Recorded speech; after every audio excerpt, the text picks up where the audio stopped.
Pernah bayangin nggak sih skuad bertabur bintang sekelas timnas Brasil yang dilatih sama maestro selevel Carlo Ancelotti? Tiba-tiba mainnya kayak tim Tarkam yang lagi kebingungan di lapangan. Yap, bener banget. Ekspektasinya sih pengen pamer tarian Jogo Bonito yang mematikan, realitanya malah dibikin mati kutu dan diayam-ayamin sama singa Atlas, Maroko. Pertandingan yang harusnya jadi panggung pembuktian Don Carlo ini malah berubah jadi ajang uji kesabaran buat para fans. Casemiro dan kawan-kawan dibikin frustrasi parah sama kedisiplinan tingkat dewa dari anak asuh Mohamed Owahbi. Kira-kira magis apa sih yang dipakai wakil Afrika ini sampai Brasil yang sombong itu kelihatan cupu banget? Siapin cemilan kalian, tarik napas panjang, karena kita bakal bedah habis-habisan kenapa tim Samba bisa sampai kena mental di laga perdana ini. Piala Dunia itu emang selalu jadi panggung teater paling dramatis di muka bumi. Dan dari sekian banyak laga matchday pertama, bentrokan antara Brasil melawan Maroko ini ibarat magnet raksasa yang nyedot perhatian seluruh umat pecinta bola. Kenapa? Ya karena kita semua kepo tingkat dewa. Udah puasa gelar kelamaan, Brasil sampai nekat manggil pelatih legendaris Carlo Ancelotti buat jadi juru selamat mereka. Harapannya jelas dong, Don Carlo bisa meracik taktik super yang bikin trofi emas itu pulang ke pelukan tim Samba.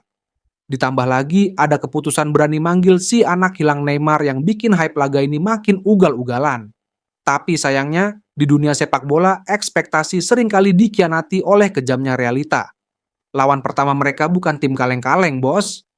Ini Maroko, sang jagoan nomor 1 dari benua Afrika. Meski pelatihnya ganti, nyawa permainan dan mental petarung mereka masih sama ngeyelnya kayak di Piala Dunia 2022 lalu.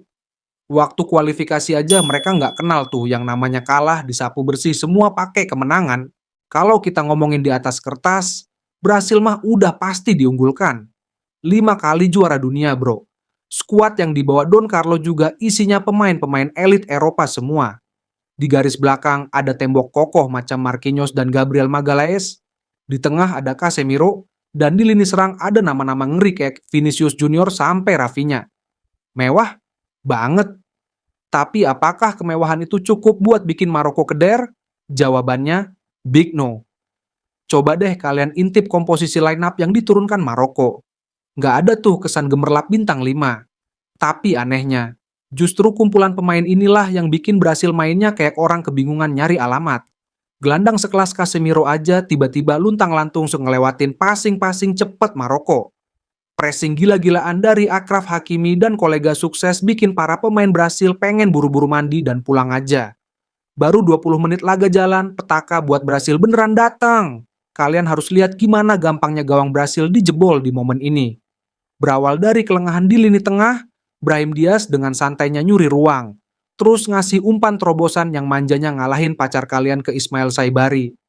Nah, kita juga wajib tepuk tangan buat positioning si pemain PSV Eindhoven ini. Doi pinter banget nyelinap di ruang kosong antara Marquinhos dan Gabriel Magalhaes kayak ninja profesional. 2 bek terbaik Eropa itu cuman bisa cengok dibikinnya. Berasa main sama pemain amatiran. Sebagai penutup yang manis, Saibari ngeksekusi umpan Diaz pakai tendangan chip estetik yang bikin kiper sekelas Alisson Becker cuman bisa melongo meratapi nasib. Ketinggalan 1 gol, Brasil panik dong. Bukannya bangkit nyerang, 10 menit berikutnya mereka malah makin dikurung. Keluar dari tekanan aja susahnya minta ampun. Maroko emang dapat banyak banget peluang nambah gol setelahnya. Untung aja finishing mereka masih rada-rada kurang rapi. Jadi gawang Brasil selamat dari pembantaian lebih lanjut. Di tengah kehancuran dan rasa frustrasi itu, untungnya Brasil masih punya 1 pahlawan super. Buat kalian fans Real Madrid, mungkin musim ini performa Vinicius Junior ngerasa agak ngecewain dan bikin darah tinggi. Tapi, khusus di pertandingan ini, kalian wajib sungkem sama Vini. Beneran deh, kalau nggak ada Vini, Brasil tuh cuman kayak remah-remah rempeyek yang nggak ada istimewanya sama sekali. Cuman doi doang yang kelihatan punya nyali cowok sejati buat nembus gawang Yasin Bunu. Lewat gocekan mautnya di sisi kanan pertahanan Maroko, Vini meliuk-liuk sebelum akhirnya melepas tembakan mematikan ke tiang jauh. Gol! Jala gawang Bunu robek dan komentator legendaris Peter Drury aja sampai teriak kegirangan lihat prosesnya. Vini bener-bener nge-carry tim ini sendirian bro. Dari statistik aja kelihatan, Vini nyentuh bola sampai 53 kali, dan 5 sentuhan diantaranya ada langsung di kotak penalti Maroko. Jumlah paling banyak dibanding pemain lainnya. Sayangnya, Doi sering banget kelihatan berjuang sendirian tanpa support. Ada satu momen di menit 50-an, Vini udah capek-capek ngirim umpan silang ciemik ke depan gawang. Igor Thiago malah anteng-anteng aja diem kayak patung.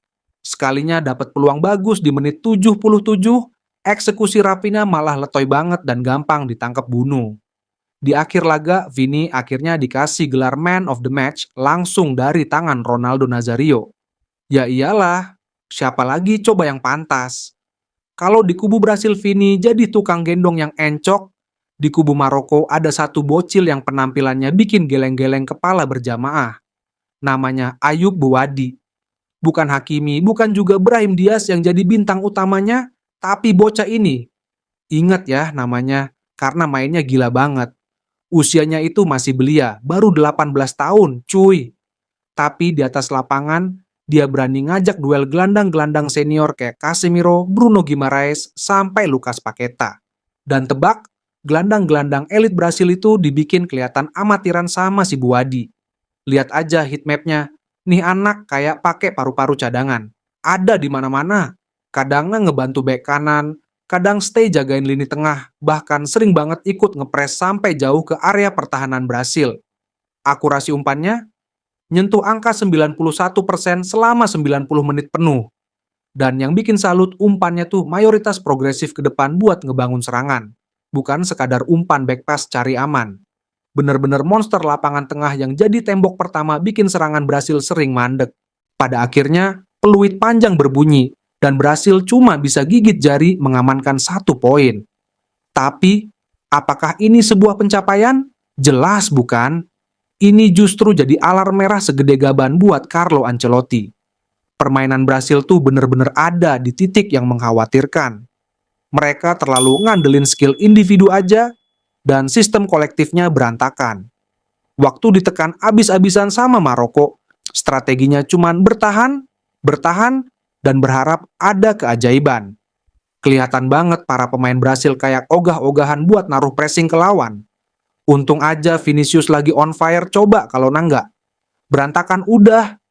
Kalau gaya main yang cuma ngandelin individu dan minim kolektivitas ini terus dipertahanin, siap-siap aja mimpi nambah bintang ke-6 di jersey mereka cuman sekadar angan-angan kosong. Maroko udah ngebuktiin kalau tim yang main kolektif jauh lebih menakutkan dan punya peluang lolos yang jauh lebih besar. Nah, ngelihat permainan tim Samba yang semeraut banget kayak gini, menurut kalian masalah utama Brasil itu sebenarnya ada di racikan pelatihnya yang kurang pas? Atau emang pemainnya aja yang mainnya pada kelewat egois sih? Coba dong tumpahin teori konspirasi dan unek-unek kalian di kolom komentar, kita debat sehat di bawah.